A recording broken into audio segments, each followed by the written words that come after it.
There is no such need in a human being. What teenagers are experiencing is not a need for sex.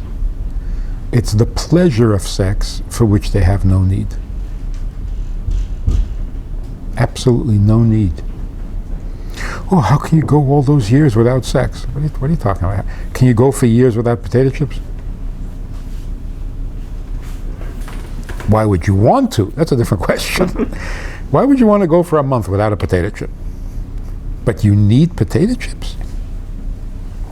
There's no such need, not even a tiny bit. But society, the media, they've done a job on us. Even Jackie Mason says, I used to think that sex is like music. But then I realized I can go a whole year without a concert. It's funny. I have a question on that. When it comes to potato chips, people who stay away from them don't normally stay away from pleasure. They replace the pleasure of a potato chip with something that has more quality to it. And so they're not lacking so much. It's like kosher food. After a while, eating non-kosher, it's not a taiva, because you have something to replace it. Sexuality, that doesn't exist. If you replace potato chips with chocolate, you haven't really accomplished anything. You don't need potato chips, and you don't need chocolate. I'm saying that they will replace it, let's say, with Kamut flakes, or something that has... Why is that legitimate? That. In terms of pleasure, it's the same experience, the way I see it. The pleasure of the mouth, it may be that, yes, there's nutritional value in this alternative, but their craving for the mouth pleasure is being satisfied. So the chips is not such a pressing thing, but that's not true of sexuality. Right. But in that case, the solution is not a good solution. If you're still entertaining your taste buds, you're still in trouble. It's not going to work. It's not going to last. If your mouth is still dictating what you eat, you haven't really solved the problem. It's like all those cereals that they advertise. Don't tell your kids it's good for them. Just let them think it's delicious. The thing with food is, you don't need junk food. Never, ever for any... You do need real food. So if you're satisfying what is a real need, you can ignore what is an unnecessary pleasure. Practically, people who go on, quote, diets, where they're drinking these tasteless drinks or whatever, they complain that, oh, I can't do this, and eventually they do fall off the wagon. So it is a difficult thing. It could be difficult because of habit and because of whatever. Your taste buds are so perverted already, you can't. But that's the same thing as a guy who says, look, I can't be married to a woman, I just need sex. It is the same. And that's why I'm asking, it is difficult to just go a month on those tasteless shakes, even so things with sex without it. Because the tasteless shakes are artificial. Eat what comes natural, but eat from hunger, not from entertainment. In other words, you have to shift your attention. Ignore your mouth a little bit, take care of your stomach. The stomach really needs something. Your mouth doesn't need anything. It's happy talking. It's not what goes in your mouth, it's what comes out of your mouth. Whatever that statement is. The satisfaction in the intimacy area is the satisfaction of a true need, a genuine need. The genuine need is to bond with another person, to become one, not to have sex. So sex is like the junk food of the social realm. So how does a teen bond? How does they get married? So it goes back to the original question. a teen is not ready for marriage, at least in society, they don't get married. Mm-hmm. So all those years, they can't have sex and they can't have intimacy. So now what? There are legitimate needs, and they have their way of working. The need for intimacy is not an immediate urge. Growing up with the plan to get married, that's intimacy.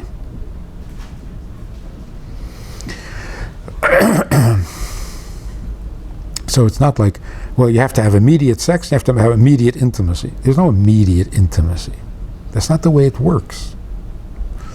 So, again, the problem is, are you responding to a need, or are you just indulging a pleasure?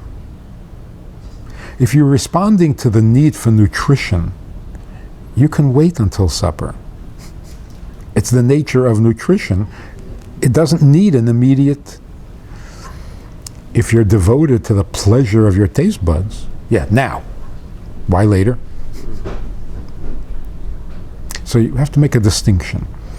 The pleasure of things that are not necessary, and the pleasure of those things that are necessary. The guy says, I don't enjoy my wife. I love ladies. I don't enjoy a sandwich. I just want potato chips.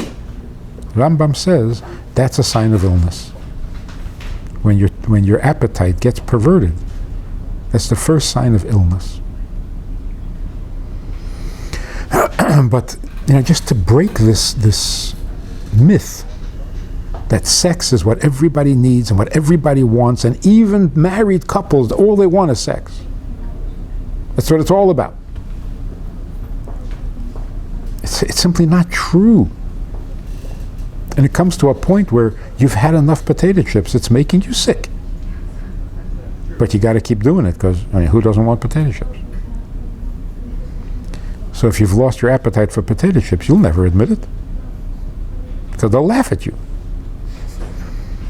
A teenager who says, I don't think this sex thing is such a... Oh, he would never say that. Weirdo.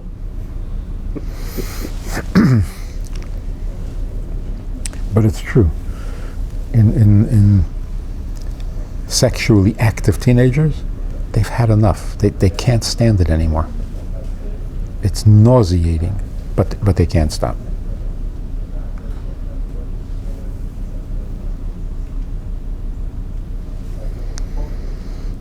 So enough with the jokes about, sexual conquest. We don't need this. Stop it already. They're ready to hear that. Not in a group, because nobody in the group will admit it. But individually,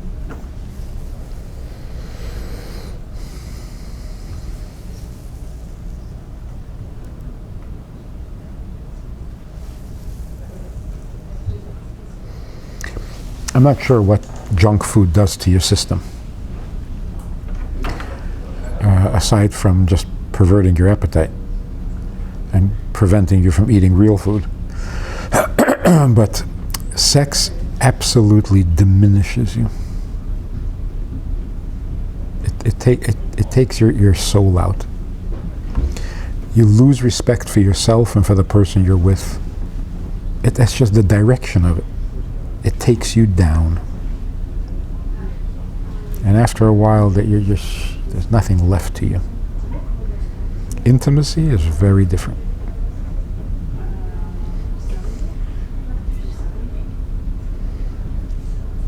So decadence, the end of a civilization, comes from sex. When it's reached that point where you just can't do it anymore and don't care anymore and it's nauseating, that's it. You're extinct. Because to rediscover intimacy is unlikely. That's what happened to the Romans, the Greeks.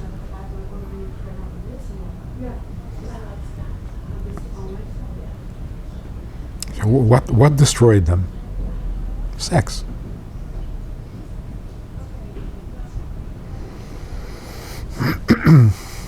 That's what it does. It leads to annihilation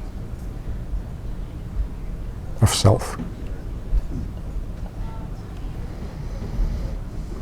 Whereas intimacy leads to be fruitful and multiply, and you grow.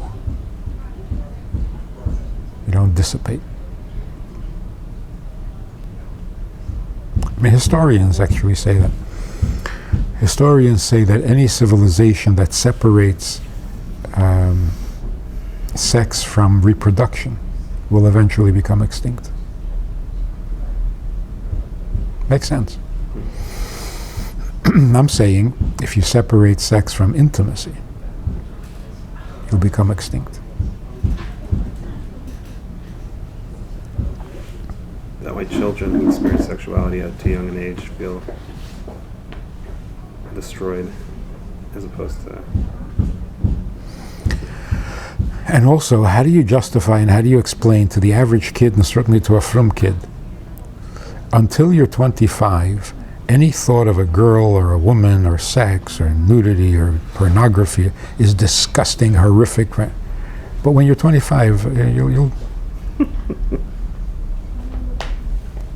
you'll find this one woman with whom you can be as disgusting as you want. And that's called marriage. It's horrible. People have a real problem with it. So what's the real answer? The real answer is, until you're married, yeah, you can have sex. Not intimacy. So it's not like what was forbidden yesterday is now, no, what was forbidden is forbidden. You'll never do that again. When you get married, then you have intimacy. That's a whole different thing. Intimacy was never wrong. And sex will never be right.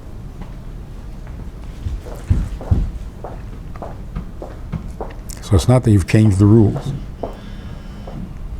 Oh, you're married, so you can be a chazer. I can't.